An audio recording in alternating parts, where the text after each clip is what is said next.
Hello, Gaumarjubat. My name is Gidor, and I'm the Israeli ambassador to Georgia. I've been asked to recommend books that shaped me as a diplomat, and I chose two. The first one is Eastern Approaches by Fitzroy Maclean. The second one is the famous book by Mikhail Bulgakov, The Master and Margarita. Now, even though these two books are very different in character and style, they have many similarities. One of them is a work of fictional fantasy, The Master and Margarita. The other one is a book of memoirs, autobiographical. But first of all, both of them were written more or less at the same time. Bulgakov wrote The Master and Margarita between 1928 and 1940. And Eastern Approaches by Fitzroy Maclean deals with events in the late 30s, early 40s. Now, for me, those two books demonstrate the three elements that, in my opinion, are essential for any diplomat: intellectual courage, sense of humor, and curiosity and imagination. And what do I mean by that? First of all, let's discuss the books a little bit. Fitzroy Maclean was a British diplomat who was posted to Paris in the 1930s, but he found that posting too comfortable, a little bit boring. So he did what very few diplomats did in the 1930s. He asked for a transfer to Moscow, the heart of the Soviet Union during the time of the Stalinist terror. But even that posting, Moscow wasn't enough for him. He was full of a sense of adventure and mischief, and he decided to travel into Central Asia. He was the first Western diplomat in years to have attempted a journey into Central Asia and the Caucasus. He had to shake off his NKVD minders and Soviet spies. And then, after that, once the Second World War started, even that wasn't enough for him. And he joined the British military effort in North Africa against the Nazis. And then he parachuted into Nazi-occupied Yugoslavia, and he was the liaison officer between Winston Churchill and Marshal Tito. Bulgakov was a doctor by profession, but he wrote books, short stories, and plays during the 1930s that became increasingly riskier and riskier.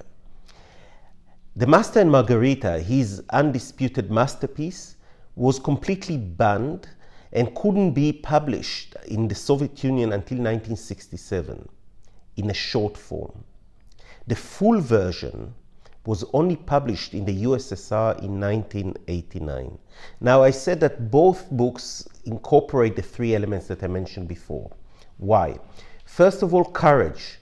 As I said before, Fitzroy Maclean could have had a wonderfully comfortable career, very cushy career as a diplomat, British diplomat in Paris, or then even in Moscow. But it wasn't enough for him. There was something inside him that was driving him on, and he had to be not just very, very brave. Some people thought that he was borderline suicidal. Parachuting into Nazi-occupied Yugoslavia in the early 40s was a heroic act. When you read the book, you get the sense that for him, courage is both an intellectual type of courage and physical. For Bulgakov, it was no less risky. He even managed to have a telephone conversation with Stalin himself, trying to convince him to allow him to publish his works. He failed, of course.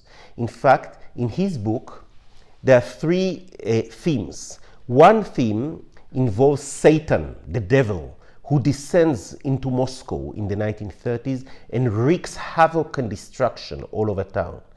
The second theme is about the master, a writer, an intellectual, who decides to write a story about the crucifixion of Jesus Christ and the Roman High Commissioner Pontius Pilatus.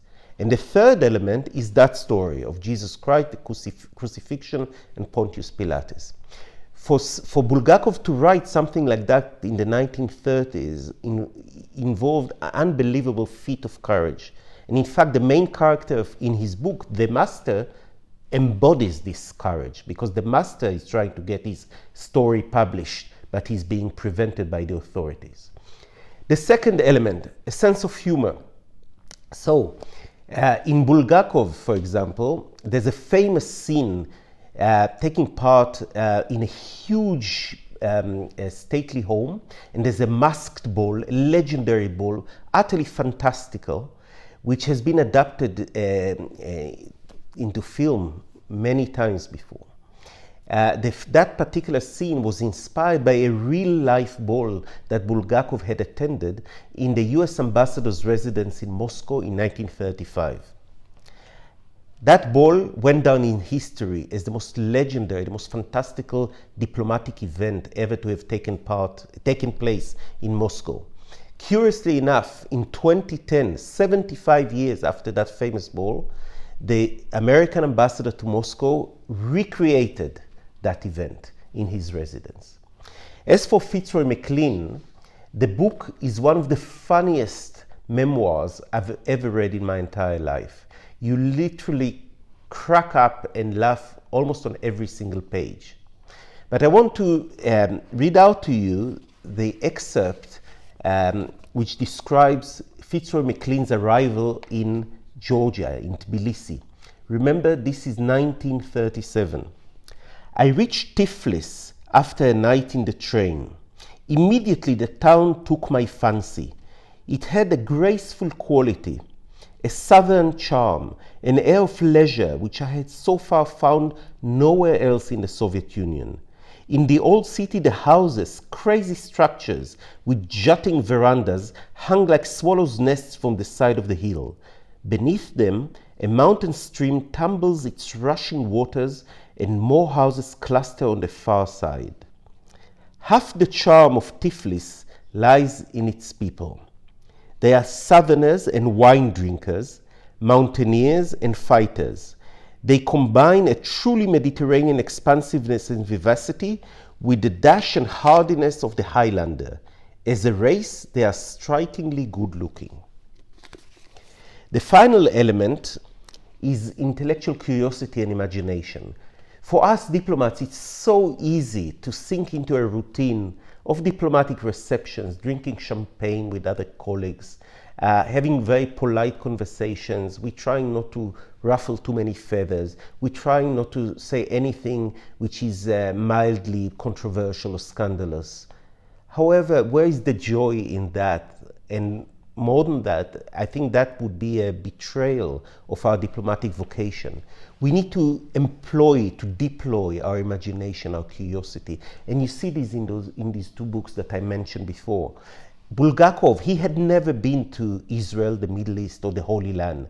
But when you read those parts of the Master and Margarita which describe Israel or the Holy Land 2,000 years ago during the time of Christ, you are immediately transported into that place. You can sense the colors, the air, the smells, the flavors of the Middle East, which is an unbelievable feat of the imagination and is based on intellectual curiosity, which led him to conduct a thorough research. The same with Fitzroy Maclean. If not for his sense of imagination or for intellectual curiosity, he would never have ventured out of the diplomatic saloons and gone into Central Asia and the Caucasus, not to mention Yugoslavia and North Africa. So these two books, I read them for the first time when I was in my late teens, and they fired up my imagination, and I wanted to explore foreign lands and cultures. Since then, I've read them and reread them many times again. And to this day, I find them not only incredibly humorous and a source of entertainment, but more importantly, a source of inspiration. I truly recommend both of them and hope you enjoyed them. Thank you very much.